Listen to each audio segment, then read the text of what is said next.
Bismillahirrahmanirrahim. Assalamualaikum warahmatullahi wabarakatuh.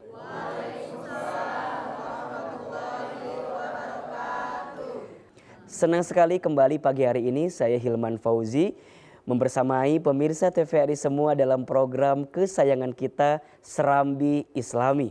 Dan di setiap hari Kamis kita hadir dengan Serambi Islami, kajian ilmu tasawuf. Tema kita hari ini sangat menarik, yaitu mencari pembimbing ibadah. Insya Allah kita akan bahas di pagi hari ini. Sudah hadir guru kita di sini yang setiap pekan menemani kita untuk mengkaji ilmu tasawuf. Beliau adalah Syekh Muhammad Fatur Rahman MAG, pimpinan Tarekat Idrisiyah Tasikmalaya. Assalamualaikum Syekh. Waalaikumsalam warahmatullahi wabarakatuh. Apa kabar Syekh, sehat? Alhamdulillah sehat. Alhamdulillah, kita doakan mudah-mudahan beliau panjang umur, sehat walafiat, dan setiap ilmu yang dihadirkan diberikan keberkahan oleh Allah Subhanahu wa taala. Dan di pagi hari ini juga kita sangat berbahagia karena sudah hadir narasumber yang kedua sekaligus bintang tamu kita. Beliau adalah ulama sekaligus juga adalah umaro, ya, guru kita semua. Tuan Guru Bajang Dr. Muhammad Zainul Majdi, Ketua OIAA Indonesia, Organisasi Internasional Alumni Al-Azhar Indonesia. Baik pemirsa, kita akan langsung saja di awal segmen ini. Kita akan meminta kepada Syekh Fatur Rahman untuk memberikan pendahuluan terkait tema kita, mencari pembimbing ibadah. Kepada Syekh Muhammad Fatur Rahman kami persilahkan. Bismillah, assalamualaikum warahmatullahi wabarakatuh. Waalaikumsalam warahmatullahi wabarakatuh. Alhamdulillahilladzi ja'ala sa'adata fi suhbati su'ada wa afadha min ulumihi wa asrarihi ala qulubil arifin wal awliya. Ashhadu an la ilaha illallah wa ashhadu anna sayyidana Muhammadan abduhu wa rasuluh alladzi la nabiyya ba'dah, amma ba'd. Pemirsa TVRI yang dirahmati Allah Subhanahu wa taala, mari sama-sama memuji dan bersyukur kehadirat Allah Subhanahu wa taala. Memuji dan bersyukur bukan sebatas hiasan bibir, tapi memuji dan bersyukur dari hati yang paling dalam, hati yang zauq, hati yang merasakan, hati yang sadar, hati yang bangkit bahwa Allah lah yang menggenggam diri kita. Nabi sering bersumpah, walladzi nafsi biadi, demi zat yang senantiasa menggenggam diriku. Allah lah yang mengatur semua urusan makhluk-makhluknya di langit dan di bumi. Tidak akan terjadi satu peristiwa tanpa seizin dari Allah Subhanahu wa taala. Bapak Ibu sekalian, alhamdulillah di pagi hari ini saya temani oleh Tuan Guru jauh dari Lombok. Mudah-mudahan majlis ini menambah-nambah keberkahan dari Allah Subhanahu wa taala. Bapak Ibu sekalian, kita akan membahas kajian tasawuf kita mencari pembimbing ibadah.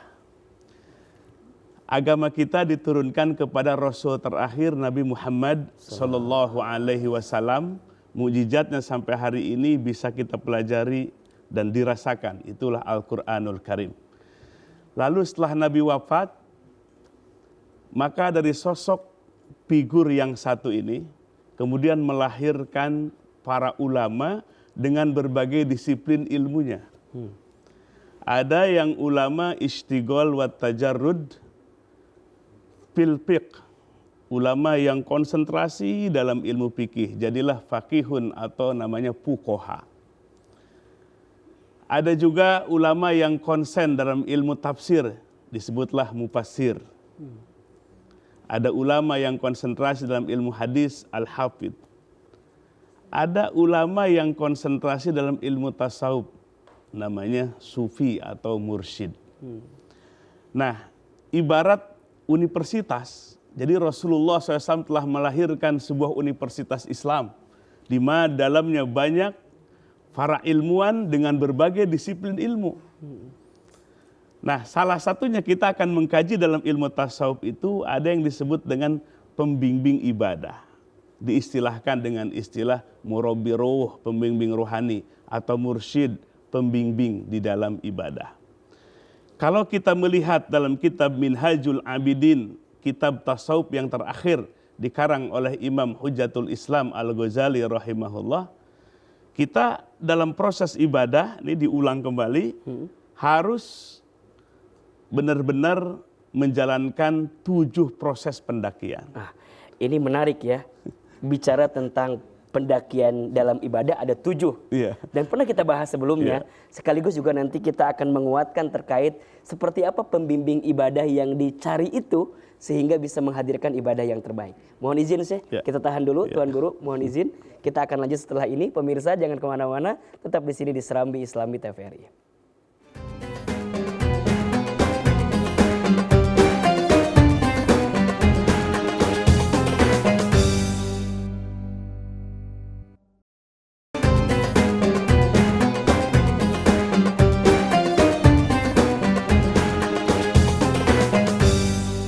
Terima kasih pemirsa, masih bersama kami di Serambi Islami TVRI, media pemersatu bangsa.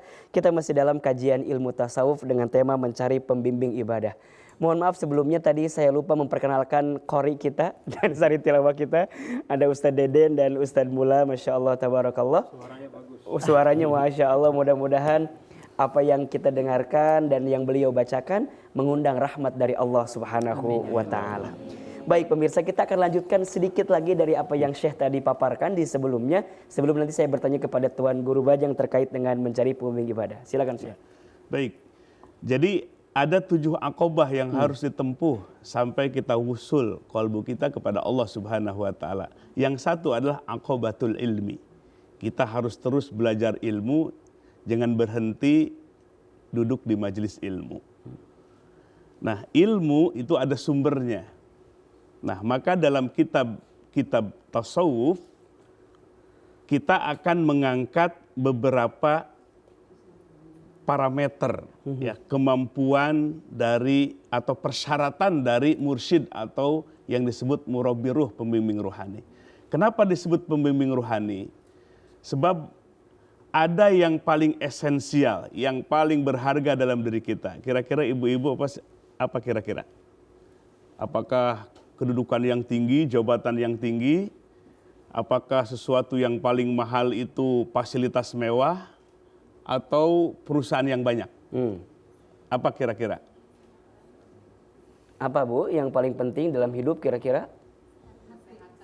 Kesehatan. Ya.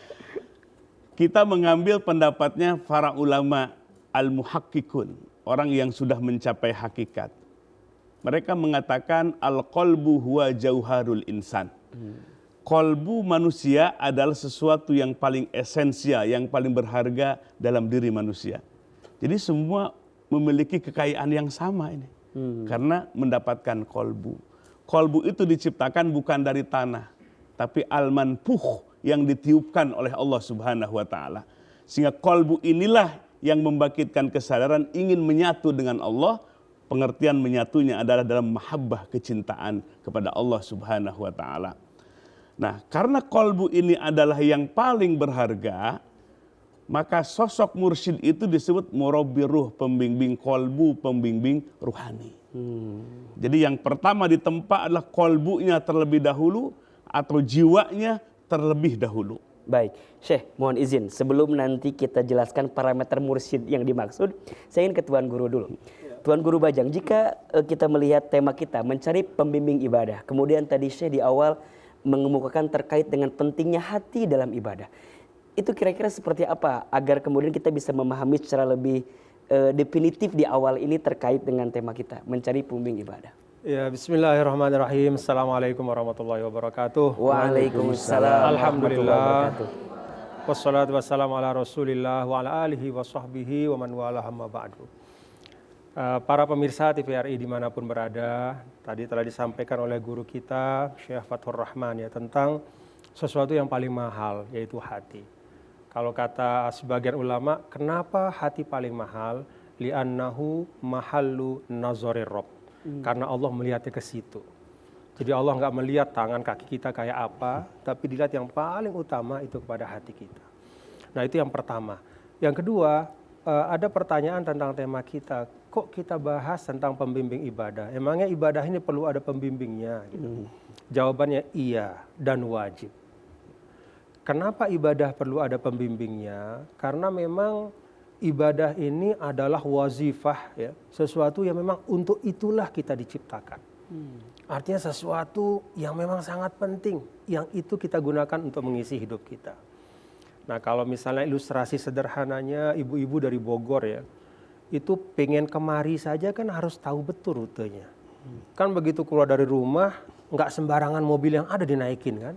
Harus jelas dulu dari mana ke mana. Kalau kita lihat ada 2 mobil yang sama, kita lihat dulu. Mohon maaf, supirnya mana yang lebih paten kira-kira gitu.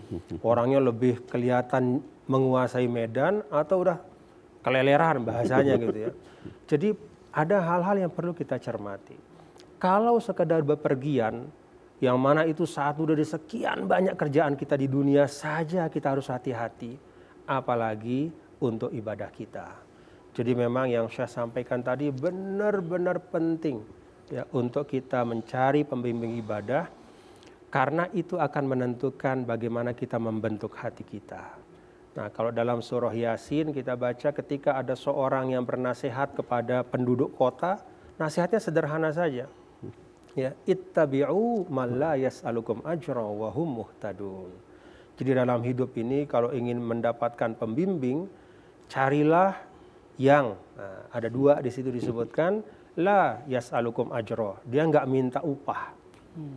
Dan yang kedua muhtadun, orangnya itu orang-orang yang mendapatkan hidayah.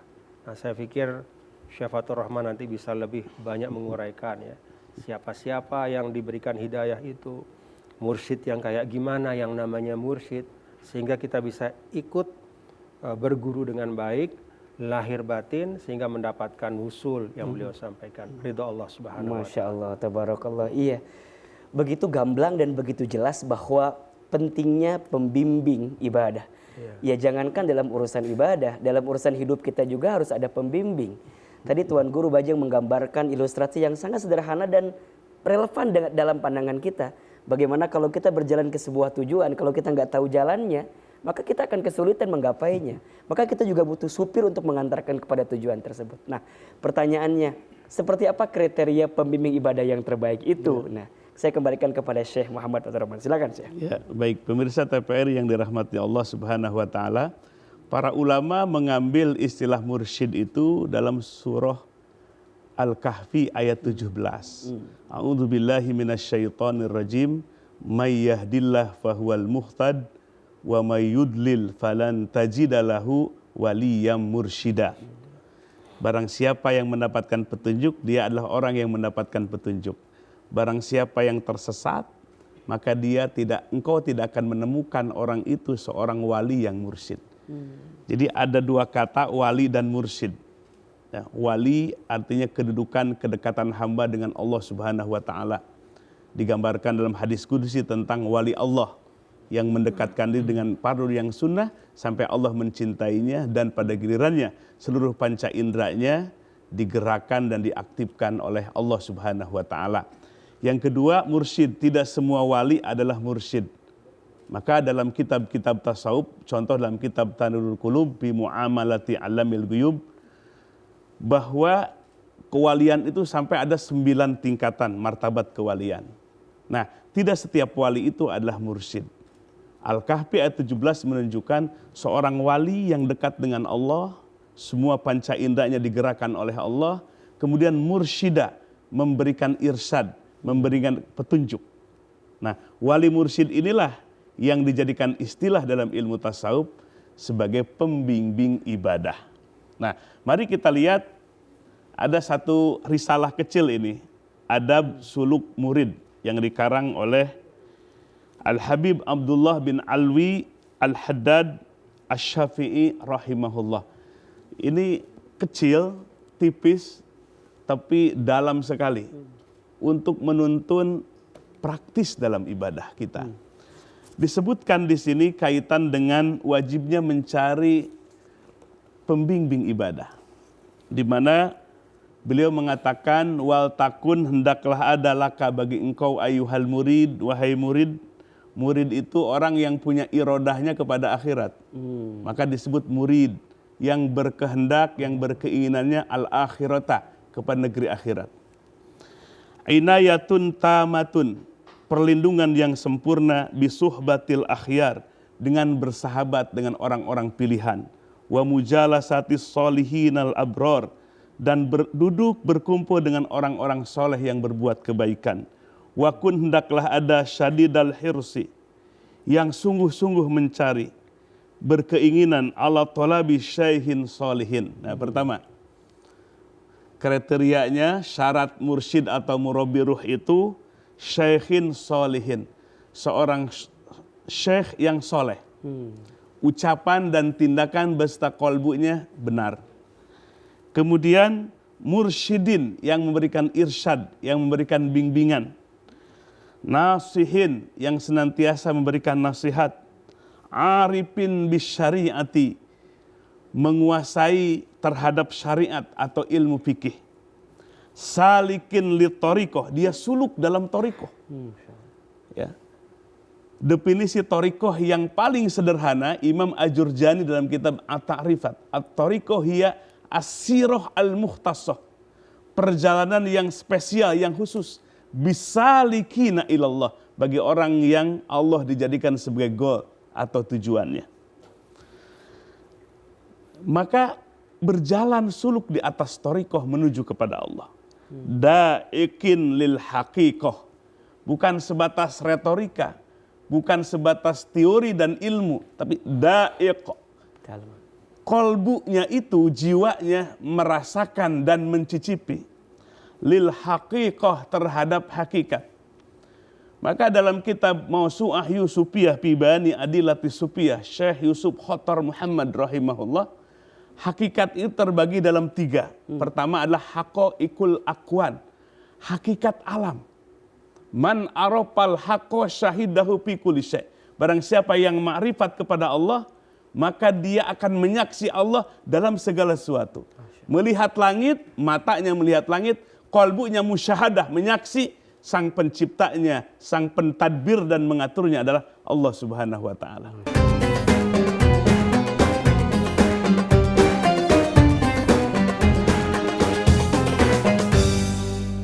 Terima kasih pemirsa, masih bersama kami di Serambi Islami. Kita masih dalam kajian ilmu tasawuf dengan tema mencari pembimbing ibadah.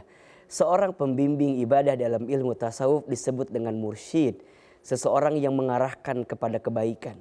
Tentu harus ada kriterianya. Dan tadi Syekh Muhammad Fathur Rahman sampaikan kepada kita baru sedikit di antara kriterianya. Salah satunya adalah seorang mursyid itu dia harus soleh. Kemudian dia juga harus memberikan nasihat, membimbing muridnya kepada kebaikan. Dan dia memiliki rasa yang mendalam ketika menjalankan ibadah dalam kehidupannya. Sebelum kembali kepada Syekh, saya ingin kepada Tuan Guru lagi. Tuan Guru, kalau tadi melihat sedikit kriteria dari mursyid, berarti tidak sembarangan orang bisa menjadi seorang mursyid atau bahkan memproklamirkan dirinya sebagai mursyid. Karena hari ini kan banyak juga yang tiba-tiba datang, muncul dan ya seperti itu adanya. Bagaimana kalau Tuan Guru melihat dari kriteria sederhana yang tadi disampaikan oleh Syekh di awal? Ya, jadi yang beliau sampaikan tadi itu menurut saya hal-hal yang penting ya. Tadi Ustaz Hilman menyampaikan ini pembahasannya berat, emang berat ya. Cuman kita harus tahu gitu, kita harus belajar dan kita mencoba untuk mengerti. Saya ingat ada satu ungkapan juga ulama, ini melengkapi yang disampaikan Syekh Fathur Rahman ya, bahwa Abu Naim Al-Asfahani dalam kitabnya Hilyatul Awliya, beliau menyampaikan di awal-awal kitabnya itu bahwa ya sama juga ya, banyak orang mengaku, banyak orang mengatakan dia wali dan segala macam. Kalau kata Syekh Abu Naim itu sebenarnya para wali apalagi yang mursyid itu dia punya nu'utan zahirah. Dia punya ada ciri-ciri yang bisa dilihat gitu. Ada juga memang yang tidak serta-merta bisa dilihat, tapi paling tidak ada beberapa hal yang bisa dilihat dan dirasakan. Pertama kata beliau, yang namanya orang soleh dan apalagi seorang wali, apalagi seorang mursyid itu dia Al-murithuna khullanahum kamila dzikri. Masya Allah. Ya, wal mufidun jullasahum bisyamilil birri. Orang yang kalau kita duduk di dekatnya, kita selalu ingat Allah. Masya Allah. Jadi dia menyebarkan energi positif yang membuat kita itu sadar bahwa kita makhluk Allah. Kita sadar dengan kekurangan kita. Kemudian dia mufidun bisyamilil birri. Dia menyebarkan kebaikan-kebaikan yang tidak terasa, tapi sangat berguna. Apa itu ketenangan hati? Jadi kalau kita hadir ibu-ibu nih misalnya di majelis ya, kita berangkat dalam keadaan kurang tenang, lalu pulang makin nggak tenang, mendingan nggak usah. Ya. Tapi kalau kita pulang dalam keadaan ketidaktenangan itu sudah berganti ya dengan sakinah, dengan rasa tenang lebih dekat kepada Allah, itu artinya mudah-mudahan majelis itu baik. Itu yang pertama. Kemudian yang kedua beliau mengatakan itu musallamuna minal fitan wal muqawna minal mihan.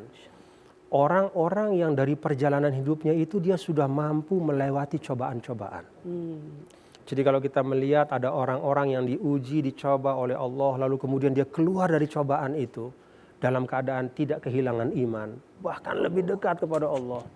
Kita perlu datang kepada dia untuk bisa belajar bagaimana dia melewati cobaan itu dan menjadi seorang yang lebih baik lagi. Lalu kemudian ada juga ungkapan beliau, annahum subbaqul umam wal qurun. Mereka itu selalu mempelopori kebaikan-kebaikan. Jadi dia selalu seakan-akan mendahului zamannya. Mendahului orang-orang yang ada di sekitarnya. Orang belum mikir untuk membuat sesuatu yang baik, dia duluan. Dia misalnya kalau di suatu tempat orang masih belum mikir untuk bangun masjid, dia menggagas misalnya nih, membangun masjid, membuat hal-hal yang memberikan manfaat bukan hanya untuk dirinya atau keluarganya, tapi juga untuk orang di sekitarnya.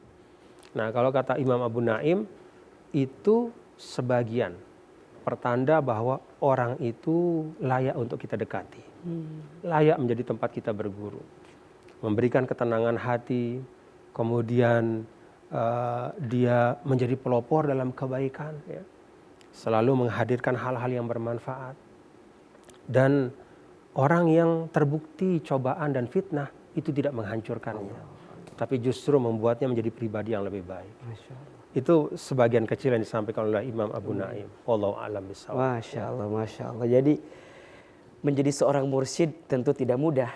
Kalau tadi Tuan Guru Bajang mengutip dari pernyataan Imam Abu Naim, setidaknya ada 3 kriteria yang bisa dilihat pada seseorang yang bisa dikatakan mursyid.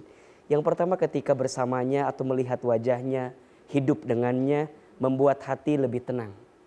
Yang kedua, dia orang yang mengalami banyak proses dinamika kehidupan yang sangat luar biasa. Makanya ibu-ibu, bapak-bapak di sini ada yang punya masalah nggak? Ya, kalau ada berarti bersyukur, jangan-jangan bentar lagi jadi wali kita kan ya. Dan Ustadz ini lihat dari wajahnya hampir sama semua, wajah banyak masalah kelihatannya. Dan ini sesuatu yang perlu kita syukuri, barangkali itu pesan cinta Allah kepada kita dari sebagian rahmat yang Allah berikan. Dan yang ketiga adalah beliau yang senantiasa menghadirkan kebaikan, ilmu yang bermanfaat untuk kita. Saya kembali kepada Syekh untuk melanjutkan bacaan yang tadi atau juga mungkin menyempurnakan apa yang tadi Tuan Guru sampaikan. Silakan Syekh.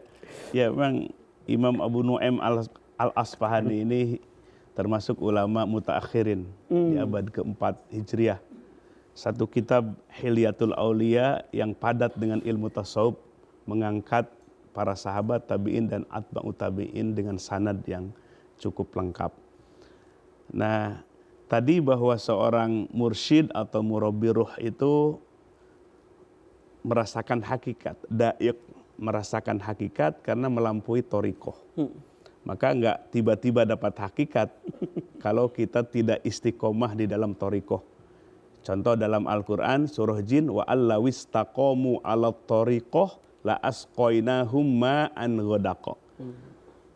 Ya, seandainya mereka orang-orang yang beriman istiqomah dalam menjalani thariqah, jalan menuju kepada Allah, la asqainahum, maka kami akan sirami kepada mereka ma'an ghadaqa ay rizqan katsira, diberikan rizki yang banyak, terutama rizki batin. Kalau rizki zohir nggak ada tempatnya. Tapi kalau rizki batin, kolbulah tempatnya. Nah, kolbu ini sesuatu yang luas sekali, menerima rizki-rizki yang batin. Mari kita lihat ada beberapa arkan riyadhah, rukun-rukun riyadhah. Para ulama mengeluarkan satu syair, Baitul wilayati kusimat arkanuhu sadatuna fihi minal abdali ma baina sumtin wa tijalin daimi wa sahri an-nazihi al-ghali. Artinya bahwa rukun-rukun riyadhah itu pertama adalah ma baina sumtin. As-sumtu itu artinya mengurangi berbicara. Sekali berbicara emas. Ya, sekali berbicara bermanfaat. Sebagaimana hadis Nabi, man kana yu'minu billahi wal yaumil akhir falyaqul khairan aw liyasmut. Barang siapa yang beriman kepada Allah dan hari akhirat, maka berbicaralah yang baik. Kalau nggak bisa, aw liyasmut. Diam saja. Ternyata diam itu adalah sedang melatih kolbu kita. Tapi kalau orang asbun, apa Bu asbun? Asal bunyi, asal bicara, maka hatinya akan kotor dan hatinya akan mati. Maka arkanur riyadhah, rukun daripada riyadhah atau arkanut thariqah, rukun thariqah itu adalah asumtu. Belajar diam, karena kolbu kita ketika diam itu akan berzikir dan bertafakur. Ketika mulut berbicara, zikirnya akan mati. Ini bagi mubtadi yang sedang berlatih. Yang kedua adalah wa'tijalin, mengasingkan diri. Nabi pernah di Gua Hiro, kita nggak usah mencari gua, tapi kita sepertiga malam i'tijal. Tatajapa junubuhum anil madhaji' yad'una rabbahum khaufa wa tama'a. Ujlah kita di sepertiga malam. Kita tinggalkan tempat tidur kita, di tengah manusia sedang lelap tidur, kita mendekat kepada Allah. Yad'una rabbahum, menyeru Tuhan mereka, khaufan wa tama'a, dalam keadaan cemas dan dalam keadaan harap. Ustaz Dilman, HP-nya matikan dulu. Di dua waktu yang paling efektif untuk berwirid, bukrota wa asila. Di waktu pagi dan di waktu sore. Waktu pagi bisa setelah sholat subuh sampai syuruk. Waktu sore dari asar sampai maghrib atau maghrib sampai isya. Matikan HP-nya, matikan apanya lagi? TV-nya. Kemudian kita bertakarrub, mendekatkan diri kepada Allah. Tilawatul azkar, kita membaca wirid-wirid yang diajarkan oleh Rasulullah Sallallahu Alaihi Wasallam. Ini dalam rangka melatih kolbu kita. Kalau kolbu nggak dilatih dengan seperti ini, disiplin dengan berzikir dan wirid, maka para ulama memberikan ini baca sekian, dibaca sekian, itu untuk melatih kolbu. Seperti fisik, push up 100, sanggup apa enggak? Sanggup. Sit up 100. Nah, itu dalam rangka melatih fisik. Kolbu kita pun dilatih. Baca tasbih 33 kali, tahmid 33 kali, takbir 33 kali. Nah, ini adalah bagian dari pelatihan kolbu kita. Yaitu dengan cara ujlah, asingkan diri kita, mendekat kita kepada Allah Subhanahu wa taala di waktu-waktu yang paling efektif.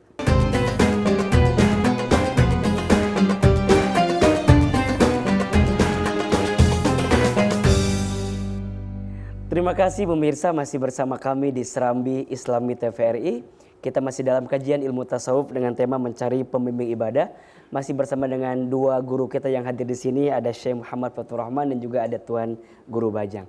Tadi Syekh menyampaikan di antara proses untuk kita melakukan thariqah atau riyadhah juga ada rukun-rukunnya. Salah satunya adalah as-sumtu, banyak berdiam diri ya. Kemudian yang kedua juga berujlah, mengasingkan hidup kita dari urusan dunia yang sia-sia pada sesuatu yang lebih bermanfaat atau lebih berfaedah.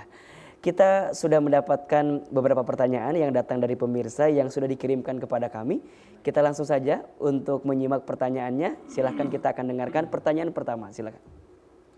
Bismillahirrahmanirrahim. Assalamualaikum warahmatullahi wabarakatuh. Perkenalkan, nama saya Basir Wajo. Sebelah kanan saya, saudara saya Abdullah Al-Qadri. Sebelah kiri saya, orang tua kami bernama Haji Abdullah Sani Wihel. Kami dari Kampung Gamta, Distrik Misol Barat, Kabupaten Raja Ampat. Mohon izin bertanya Syekh, bagaimana cara bertobat seorang murid bertasawuf ketika ia lalai dalam mengamalkan zikir atau amalan yang diarahkan gurunya, sedangkan ia berada di wilayah yang jauh dari gurunya? Demikian, wassalamualaikum warahmatullahi wabarakatuh. Waalaikumsalam warahmatullahi wabarakatuh. Masya Allah, ini pertanyaannya bagus sekaligus juga mewakili pertanyaan kita semua ya. Dan ini dari Bapak yang ada di Raja Ampat. Allahu Akbar walillahilham. Baik, Syekh, tadi pertanyaannya bagaimana cara bertobatnya seorang murid. Ketika seorang murid itu dapat amalan zikir dari gurunya, tapi kemudian mungkin lupa diamalkan atau lalai, atau ada persoalan yang lain gitu. Nah, bagaimana bertobatnya? Nanti juga saya ingin sampaikan juga ke Tuan Guru Bajang pertanyaan yang sama. Silakan Syekh, sedikit. Ya, baik pemirsa TVRI yang dirahmati Allah Subhanahu wa taala. Seorang murid yang sudah mendapatkan talqin zikir, kemudian suluk dalam thariqah mu'tabarah, thariqah yang Quran dan sunnah yang dipahami oleh para ulama, maka wajib menjalankan suluk. Nah, tadi sudah dibahas salah satu risalah atau kitab Adabu Sulukil Murid. Nah, di antara wadhifah kewajiban murid itu adalah tilawatul azkar, untuk membaca zikir-zikir dan wirid-wirid yang telah disusun oleh para mursyid. Jadi para mursyid itu menyusun wirid-wirid keseharian bagi para murid-muridnya, disesuaikan dengan situasi dan kondisi zamannya. Maka kalau mengamalkan wirid tanpa bermursyid itu nanti akan bingung. Kita merujuk misalnya kitab-kitab terdahulu, baca ini 1000, baca ini 10.000, nanti habis waktu, sehingga nanti salah pandangan. Kalau bertarekat, nanti kalau sudah pensiun. Kenapa? Kalau belum pensiun, nanti habis waktunya untuk zikir dan wirid. Nah, tapi kalau punya mursyid itu bisa diarahkan. Wirid disesuaikan. Yang terpenting adalah bagaimana menghidupkan kolbu dengan zikir dan wirid. Zikir dan wirid yang efektif. Sebab buahnya sesungguhnya adalah zikir sir. Zikir sir itu di mana kolbu kita terpaut jatuh cinta kepada Allah. Sehingga kapanpun dan dimanapun berada, selalu zikir kepada Allah. Seperti zikir sirnya para sahabat. Rijalul la tulhihim tijaratu wala bai'un an zikrillah. Mereka para sahabat itu orang-orang yang tidak terlalaikan hatinya walaupun dia sedang berbisnis atau berdagang. Nah, bagi murid yang melalaikan tugasnya, wadifahnya ini, maka wajib untuk memperbaiki diri, bertobat kepada Allah Subhanahu wa taala dengan menyempurnakan wirid yang sudah diajarkan. Nggak usah dikodok, nanti tambah berat. Ya, kalau dikodok nanti sekian minggu, sekian bulan. Tapi kita berkomitmen kembali. Kita untuk beristiqomah mengamalkan wirid.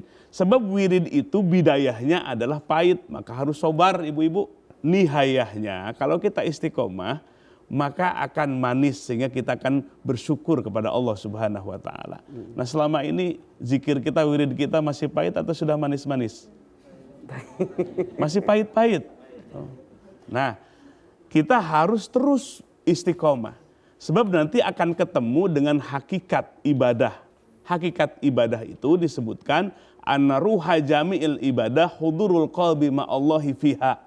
Kalau kita masih dalam fikihnya, dalam tilawah dan bacaannya, wirid itu malas, wirid itu capek, wirid itu beban. Tapi kalau sudah mendapatkan hakikat ibadah seperti zikir dan wirid, di mana hudurul qalbi ma'allah, hadir hati bersama Allah.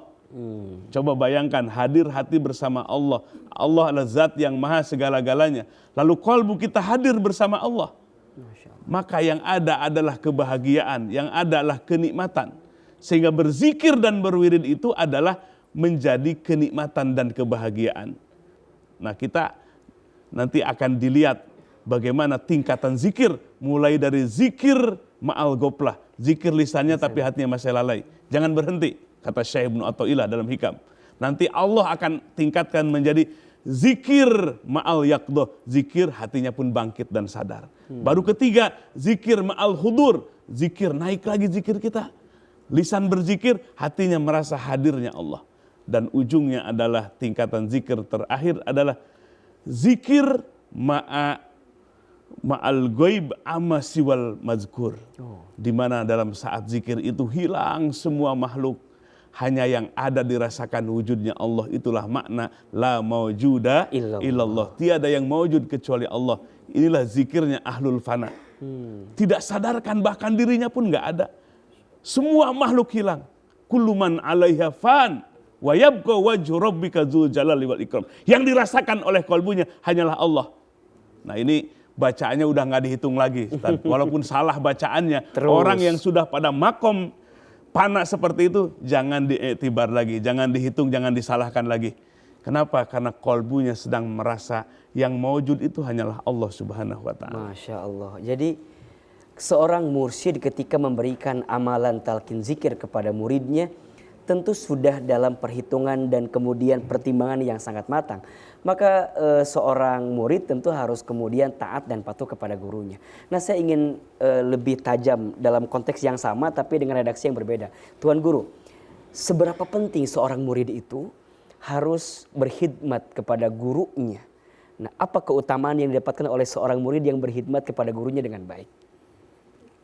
Iya, jadi apa ya, sebenarnya kalau dalam konsep yang sederhana itu kan al-khidmah alamatul mahabbah. Kita berkhidmat pada sesuatu yang kita cintai. Jadi tidak mungkin seorang anak berkhidmat pada orang tua kalau dia nggak sayang orang tuanya. Tidak mungkin seorang murid berkhidmat pada gurunya kalau dia tidak cinta pada gurunya. Jadi perkhidmatan itu sebenarnya bagian ya dari bukti bahwa kita cinta. Dan cinta itu sebenarnya kalau kita bicara dalam seluruh sisi kehidupan ya, kan dalam Asmaul Husna saja ya, itu kan 2 asma Allah yang utama setelah lafzul jalalah, Ar-Rahman Ar-Rahim. Itu cinta. Dan bahkan semua kita ini hadir di dunia ya karena cinta. Kan ibu-ibu punya orang tua ya, saling mencintai, lahirlah ibu-ibu satu-satu. Kita semua seperti itu. Jadi lahiriah kita hadir karena cinta, batiniah kita juga bisa hidup karena cinta. Dan tidak ada cinta yang hakiki seperti disampaikan oleh guru kita tadi kecuali cinta kepada Allah Subhanahu wa taala. Kullu man 'alaiha fan wa yabqa wajhu rabbika dzil jalali wal ikram. Nah, karena itu kalau tadi beliau menyampaikan tahapan-tahapan ya. Dari zikir-zikir mulai dari yang paling dasar sampai yang paling inti. Itu nggak usah dibaca sebagai waduh ribet banget gitu. Enggak. Sebenarnya tidak ribet sama sekali. Semua tahapan-tahapan itu asasnya adalah mahabbah wa ta'wid. Kita cintai sesuatu itu. Jadi berzikir itu ya kita cinta zikir ya. Kita karena cinta sama Allah kita ingat Allah. Lalu kemudian ta'wid. Ta'wid itu artinya pembiasaan. Ya mohon maaf, kita di dunia saja kan yang kita lakukan itu tidak serta-merta dari awal kita sukai. Apalagi kalau sesuatu itu berlawanan dengan hawa nafsu. Ya. Kita pengennya misalnya hawa nafsunya tidur, tapi kita pengen berjaga, kan capek tuh. Nahan mata supaya nggak ketutup itu kan berat benar. Itu untuk sesuatu yang sederhana. Ya. Apalagi sesuatu yang istilahnya menentukan keselamatan kita. Jadi ta'wid itu penting. Melatih diri, ya. latih saja gitu. Nanti mulai dari lidah saja, hati masih tidur, lama-lama hati juga ikut terbangun, lama-lama hati ikut menikmati, dan bahkan kemudian hati itu mengambil alih semuanya, sehingga seperti kata Syekh tadi, udah lidah itu nggak bisa ngikutin hati, makanya kadang-kadang omongannya salah gitu. Karena apa? Hati itu terlalu cepat untuk diikuti oleh lisan. Gitu. Nah orang seperti itu tuh kita nggak usah permasalahin. Itu kata beliau tadi. Ada orang-orang seperti itu yang udah zikirnya itu udah nggak jelas gitu. Saking sudah dia fana. Karena hatinya terus menerus mengeluarkan hikmah yang lidahnya, yang anggota badannya nggak sanggup menampung itu semua. Itu termasuk orang-orang yang mudah-mudahan kita bisa jumpa dengan orang seperti itu. Amin. Ya, mudah-mudahan mendapat berkahnya. Amin. Wallahu a'lam.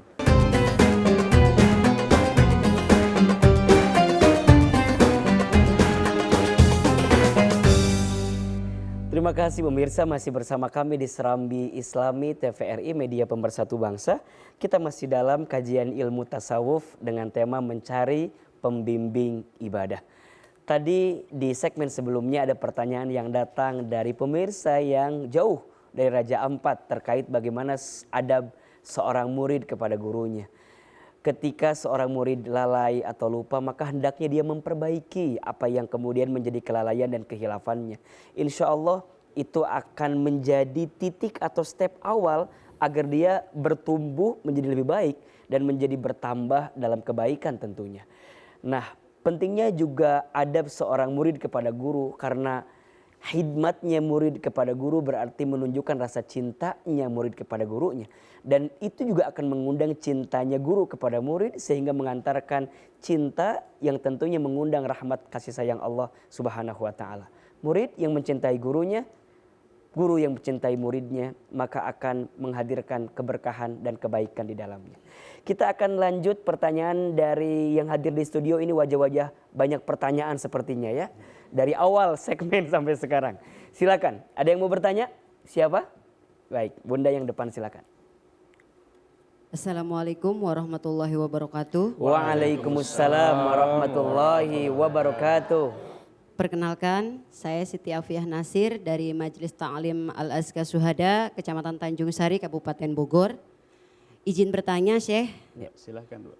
Bagaimana jika di suatu daerah kita tidak menemukan ulama yang pantas untuk dijadikan guru? Apakah gugur kewajiban kita untuk menjadi seorang mencari seorang pembimbing? Terima kasih Syekh atas penjelasannya. Wassalamualaikum warahmatullahi wabarakatuh. Waalaikumsalam warahmatullahi wabarakatuh. Bagus sekali pertanyaannya ya. Bagaimana kalau di sebuah daerah kita tak menemukan kriteria yang dimaksud guru yang tadi itu ya. Ini juga pertanyaan nanti bisa dijawab juga oleh Tuan Guru Bajang untuk melengkapi apa yang disampaikan oleh Syekh. Kita lanjut ya, pertanyaan kedua biar langsung kita kumpulkan. Siapa lagi yang laki-laki? Ada yang mau bertanya? Nah, silakan Bapak. Assalamualaikum warahmatullahi wabarakatuh. Waalaikumsalam warahmatullahi wabarakatuh. Perkenalkan, nama saya Jayasa Smita dari Majelis Ta'lim Al-Azka Syuhada dari Tanjung Sari, Bogor. Ya. Mohon bertanya saya. Ya, silakan, Pak. Apakah peran pembimbing agama hanya dibatasi pada wilayah ubudiyah semata atau lebih luas lagi politik atau sosial? Terima kasih atas penjelasannya. Assalamualaikum warahmatullahi wabarakatuh. Waalaikumsalam warahmatullahi wabarakatuh. Apakah pembimbing ibadah ini hanya pada segmen ubudiyah atau juga meliputi segmen spektrum yang lainnya juga? Ini kayaknya cocok yang pertama saya yang menjawab, yang kedua Tuan Guru Bajang yang pernah menjadi Umaro dan juga Umaro juga saat ini agar juga bisa menjawab pertanyaan dari Bapak Jaya tadi, betul?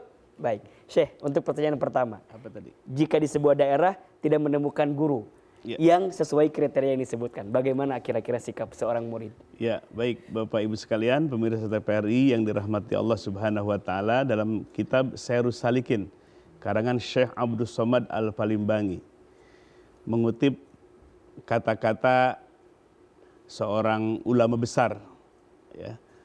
Thalabus syekh fit thariq wajibun ala kulli murid walau kana min akabiril ulama. Syekh Ibrahim Ad-Dasuki rahimahullah mengatakan mencari seorang mursyid dalam perjalanan ibadah kepada Allah Subhanahu wa taala hukumnya wajib. Walaupun sudah menjadi pembesar ulama baru ulama menguasai ilmu zuhir. Nah, maka kewajiban untuk cari seorang mursyid. Apakah di kampung halaman kita saja? Dalam kitab Al-Anwar Al-Qudsiyah, Syekh Imam Asy-Sya'rani rahimahullah, beliau pertama-tama belajar ilmu tasawuf dari turos ke turos, dari kitab ke kitab, dari buku ke buku. Apa yang ia rasakan?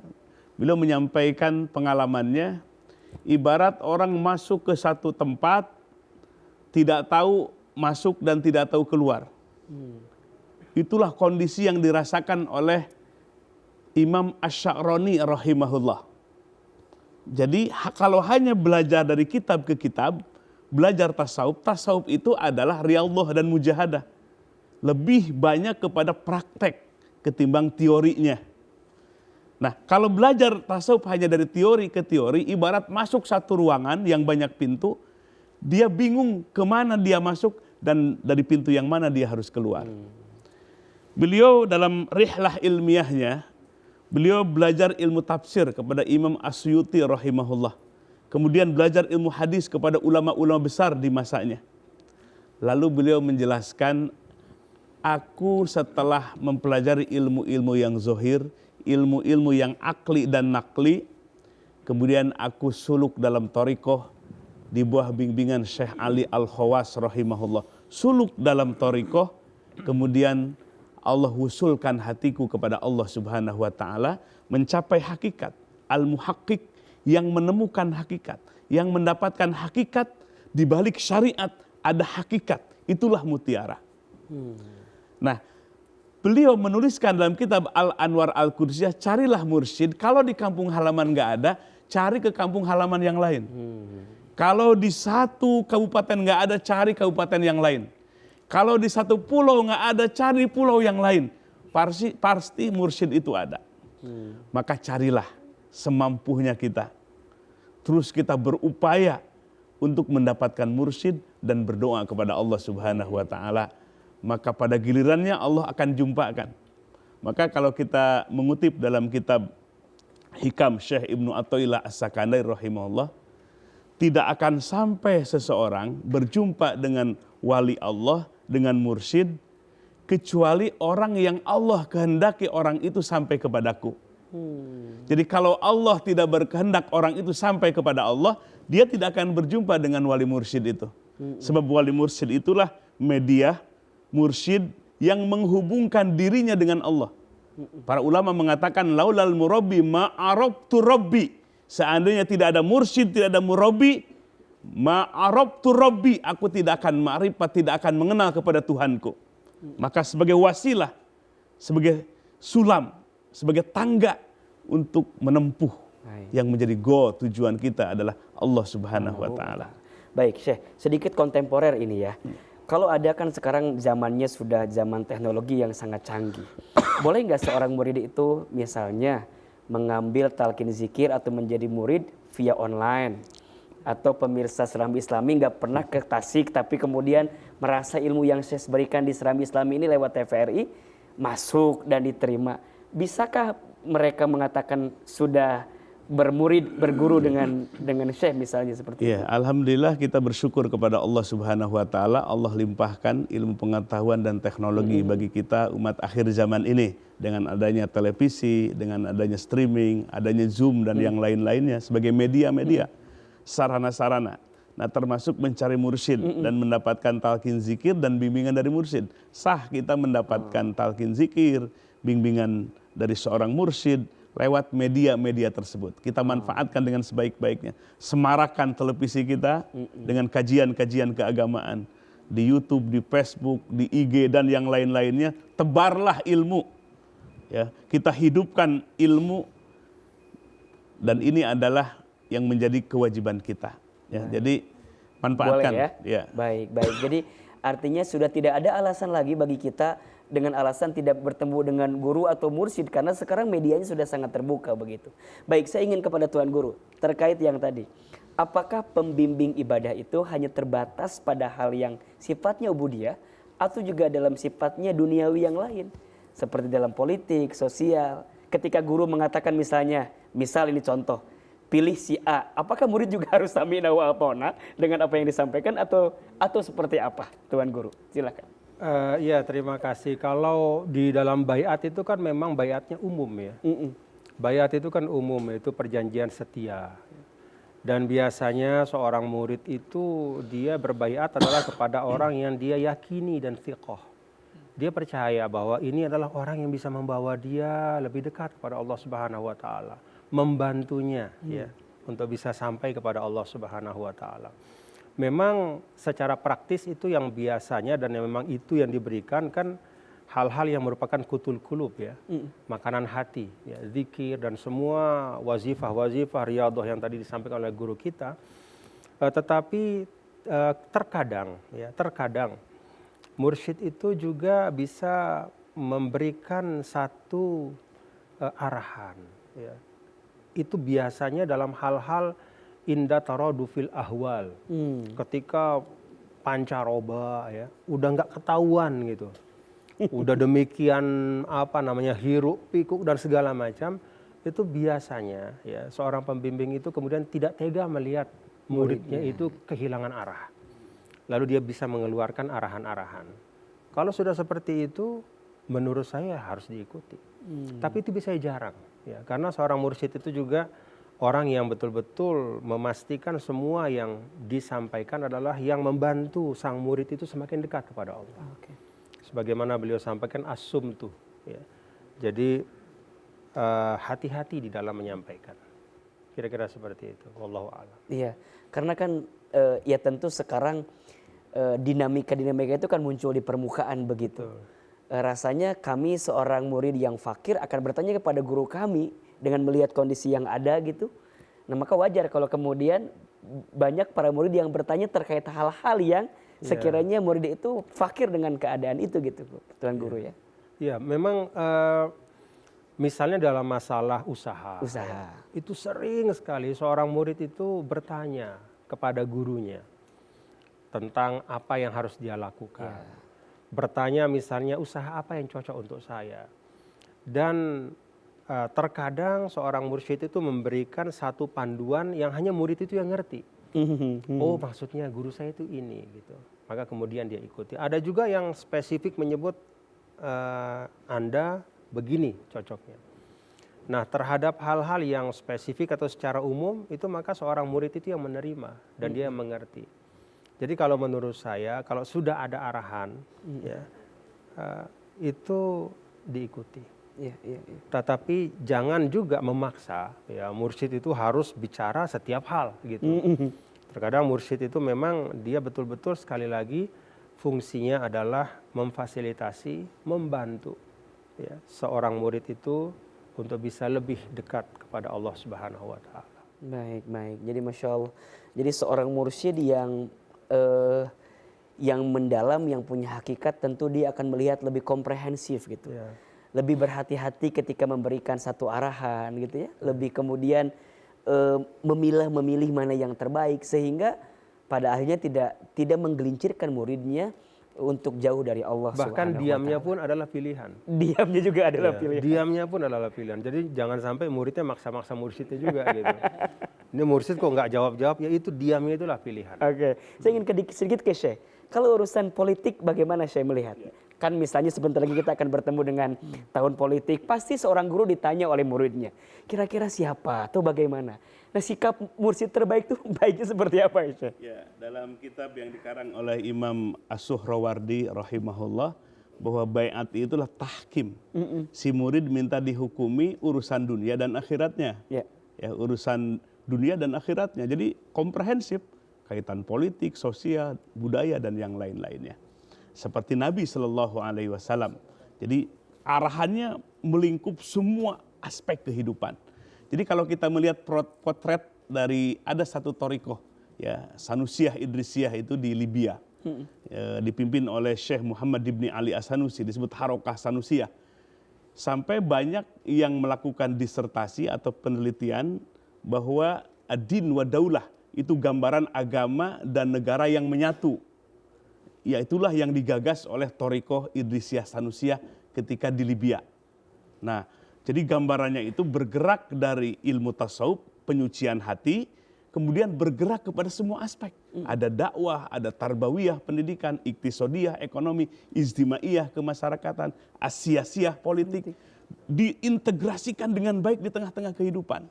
Menjadilah satu pergerakan dan pada akhirnya menjadi sebuah daulah, menjadi sebuah kerajaan, menjadi sebuah negara. Itulah negara Libya.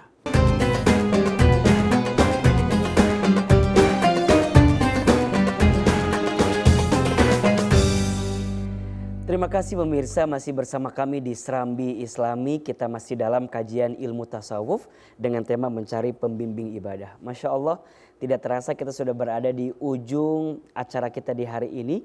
Di segmen terakhir ini saya ingin minta dua guru kita untuk memberikan kesimpulan atau benang merah dari topik yang kita bicarakan, juga sekaligus pesan yang bisa diamalkan oleh kita dari tema mencari pembimbing ibadah. Saya mulai mungkin dari Tuan Guru Bajang, apa yang bisa kita sarikan dari perbincangan ini sehingga pemirsa di rumah, kita yang di studio bisa lebih memahami terkait dengan mencari pembimbing ibadah ini. Ya kalau saya ingat ya salah satu buku yang ditulis Abu Thalib Al-Makki ya, Pak Syekh ya, itu judulnya Qutul Qulub. Iya, Talib. Qutul Qulub itu artinya makanan jiwa, makanan hati. Jadi dalam hidup kita ini kita jangan berpikir ya atau menduga bahwa yang perlu kita kasih makanan itu hanya jasmani kita saja. Kalau jasmani kita itu ada namanya makan besar 3 kali, ada makan cemilan di antara makan besar itu, makan antara sarapan sama makan siang, ada makan tengah hari, kemudian sore-sore ngopi pakai singkong atau pakai roti. Demikian pula rohani kita, hati kita. Dia perlu keteraturan untuk selalu kita beri asupan-asupan. Dan asupannya tentu bukan nasi, bukan lauk pauk, tetapi yang seperti disampaikan oleh Syekh tadi. Itulah riyadhah dan zikir. Maka ketika jasmani dan rohani kita hidup kedua-duanya, itulah yang merupakan keseimbangan yang terbaik dalam kehidupan manusia. Dan saat seperti itu maka mudah-mudahan kita menjadi hamba Allah yang baik. Allahu a'lam bishawab. Masya Allah, tabarakallah. Syekh Muhammad Fatur Rahman, silakan. Baik pemirsa TVRI yang dirahmati Allah Subhanahu wa taala, Imam Jaluddin Ar-Rumi beliau mengatakan bahwa manusia itu, ruh atau qalbu manusia itu seperti setetes sperma. Setetes sperma akan hidup dan tumbuh menjadi bayi dan terlahir ke dunia dalam sempurna apabila setetes sperma itu disimpan di tempat yang rahim. Itulah kandungan rahim ibu. Kalau setetes sperma itu disimpan walaupun di tempat yang mahal dari emas, ya, dari bahan-bahan yang mahal lainnya, maka potensinya akan mati setetes sperma itu. Demikian pula kolbu manusia. Kolbu manusia ini suatu yang paling mahal, hanya bisa hidup tumbuh potensi rohaninya, potensi kolbunya ketika ada dalam bimbingan seorang mursyid yang penuh dengan rahmat Allah Subhanahu wa taala. Nabi SAW, Nabiur Rahmah, rahmat Allah diturunkan kepada beliau, kemudian diwariskan kepada para mursyid, kepada para murabbi ruh. Sehingga seorang mursyid itu penuh kasih sayangnya. Ampunannya mendahului daripada murkanya. Jadi mursyid itu adalah jiwa yang memiliki jiwa penuh dengan kasih sayang. Penuh dengan kasih sayang yang sungguh luar biasa. Yang akan menghidupkan kolbu atau ruh. Maka Syekh Ibnu Qayyim Al-Jauziyah dalam kitab Madarijus Salikin, kita itu harus lahir 2 kali. Jasmani kita lahir, dan rohani kita pun harus lahir. Ketika rohani kita lahir, di mana rohani kita atau kolbu kita bebas dari cengkraman hawa nafsu. Lahir sehingga kolbu kita dalam keadaan fitrah seperti jasad kita lahir ke dunia. Siapa yang melahirkannya? Itulah para mursyid, murabbi ruh, pembimbing rohani, penggantinya Rasulullah Sallallahu Alaihi Wasallam. Masya Allah. Begitu pentingnya kedudukan seorang mursyid dalam kehidupan kita. Karena jasad aja butuh pembimbingnya agar sehat, maka ruhani kita pun juga, hati kita pun juga butuh pembimbing. Dan pembimbing itu diletakkan pada pembimbing yang tepat agar sampai kepada posisi yang tepat dengan kelezatan yang bisa kita rasakan juga. Masya Allah. Di akhir segmen, Syekh kami mohon untuk bimbing kami bermuhasabah sekaligus berdoa agar kita bisa mendapatkan hikmat dan berkah dari pertemuan ini. Silakan Syekh. Baik pemirsa TVRI yang dirahmati Allah Subhanahu wa taala, di segmen yang terakhir sebelum berdoa kepada Allah, mari kita muhasabah terlebih dahulu. Waktu terus bergulir tanpa henti. Sementara ketika sebelum kita lahir ke dunia dalam kandungan ibu telah ditetapkan ajal kematian kita. Bukan bertambah umur kita, tapi hakikatnya semakin berkurang sisa umur kita. Yaqtaroba linnasi hisabuhum wa hum fi ghaflatin mu'ridun. Allah mengingatkan, semakin dekat dengan hisaban manusia, semakin dekat dengan pertanggungjawaban manusia. Tapi banyak manusia dalam keadaan hatinya lalai, membuat mereka berpaling dari Allah Subhanahu wa taala. Kita telah tetapkan ajal kematian kita dan dirahasiakan dalam umur kita. Entah kapan ajal kematian itu akan tiba. Jangan resah dan gelisah. Nabi bersabda, al-isti'dadu lil maut qabla nuzuliha. Persiapkan kematian sebelum kematian itu hadir kepada kita. Sebelum kematian itu datang menjumpai kepada kita. Isti'dad wa tazawud, mempersiapkan diri dan membekali diri. Apa yang akan kita bawa pulang kepada Allah? Bukan jabatan, bukan harta, bukan fasilitas yang mewah. Yang akan kita bawa pulang kepada Allah adalah qalbun salim, hati yang selamat. Periksa isian kolbu kita. Bersama siapa kolbu kita selama ini? Kemana mailnya, condongnya kolbu kita selama ini? Apakah sudah merasa bersama Allah? Merasa ditatap oleh Allah Subhanahu wa ta'ala? Apakah sudah tumbuh dalam kolbu kita mahabbah, kecintaan kepada Allah Subhanahu wa ta'ala, seperti para sahabat yang dibimbing oleh Rasulullah sallallahu alaihi wasallam. Kesempatan emas bagi kita. Ad-dunya irtahalat mudbiroh. Dunia ini pergi semakin menjauh. Wal akhiratu irtahalat mukbilah. Sementara akhirat datang semakin mendekat.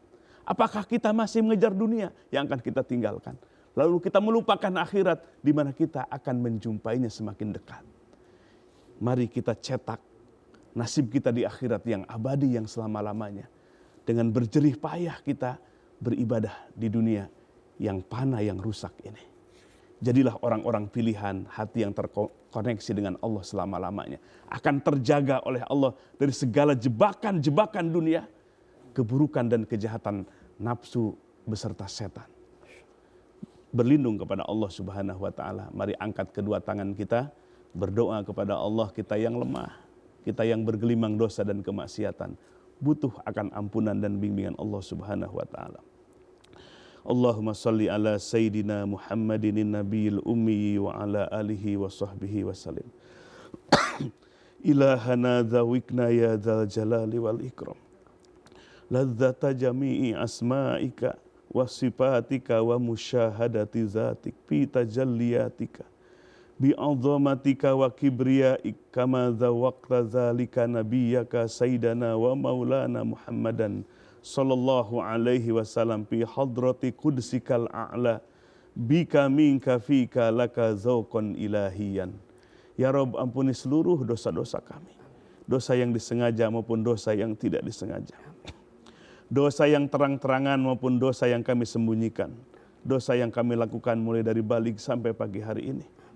Ya Rabb, kami tidak mampu menghitung dosa satu persatu saking yang banyak dosa itu.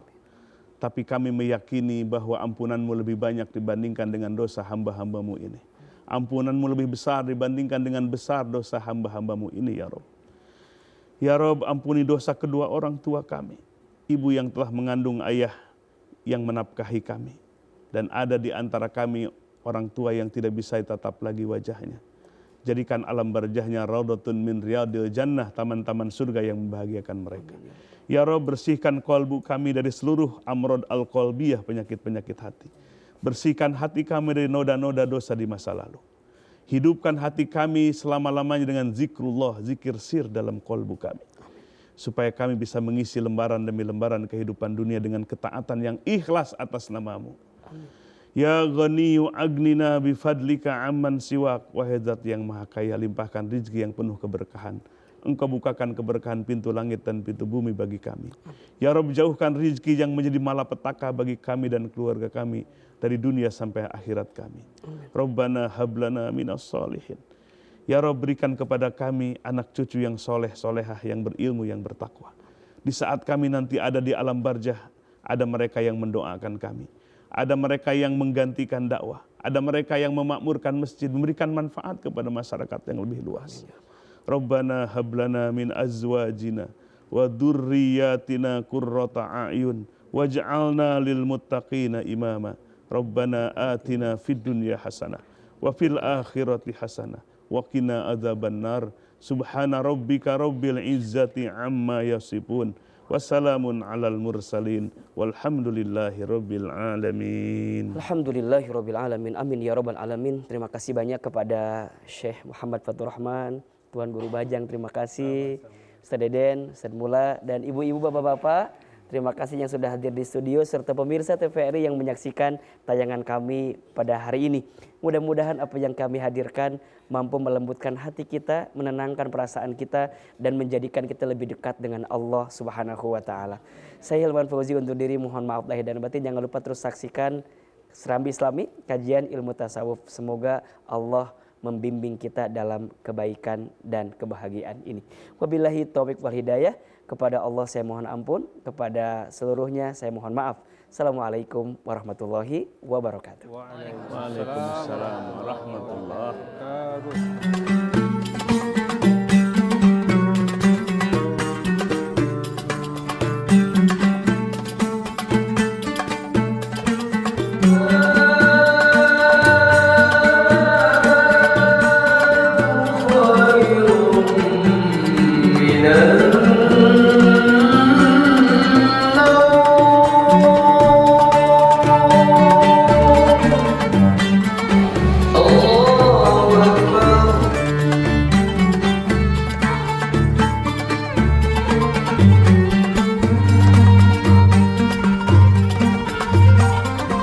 Serambi Islami. Salah satu fungsi ilmu tasawuf itu membuat hati kita jadi lapang.